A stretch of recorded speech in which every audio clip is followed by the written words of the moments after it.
Well, it's Tuesday the 3rd of February 2026 and I'm in Jewell Parade in Fremantle. And riding around this morning, I've noticed a number of traffic counter devices across the paths between here and Stirling Bridge, which is great because it looks like someone is doing some traffic counts to see what's happening with the bike traffic.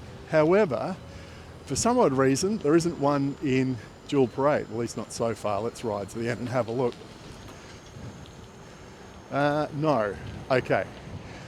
So I think that betrays a fundamental misunderstanding of where some of this traffic is going.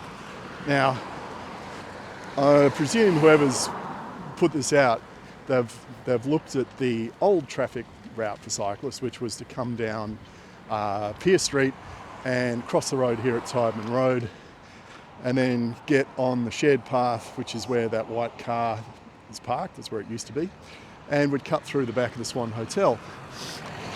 Now, when they cut off that way through there, suddenly this was not such a sensible option. Okay, now here's one of the traffic counters here.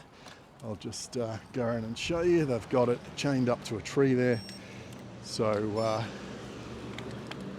it's not going to go walkabout. Anyway, when this building here caught fire, Pearse Street was blocked off, and a heck of a lot of cyclists at that point decided to turn left up here at the next intersection. That's going that way, going east, and go down Jewell Parade instead. And I think a lot of people have continued doing that. And here's another traffic counter here. And there's a couple of good reasons for doing that.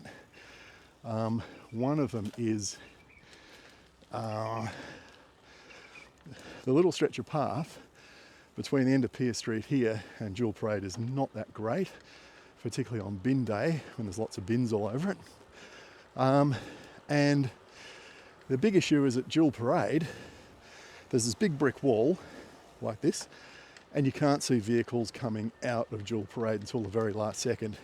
And most importantly, they can't see you if you're coming from a westerly direction. And I've seen drivers come out of there, what would I say, a little bit too fast for my liking. So 90% of the time now, I take Jewell Parade instead, and I avoid Pearse Street. The only reason I ever go down Pearse Street is to check to see if they've replaced the signage down at the corner of Tydeman Road. That's it.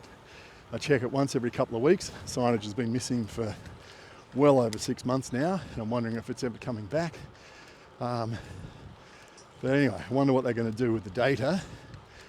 I don't remember seeing any on the other side of the bridge.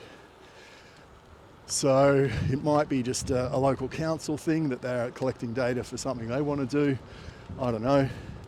But whoever's collecting the data, if they are looking for cycling relevant data, they need to put one of those counters on Jewell Parade as well. All right, that'll do.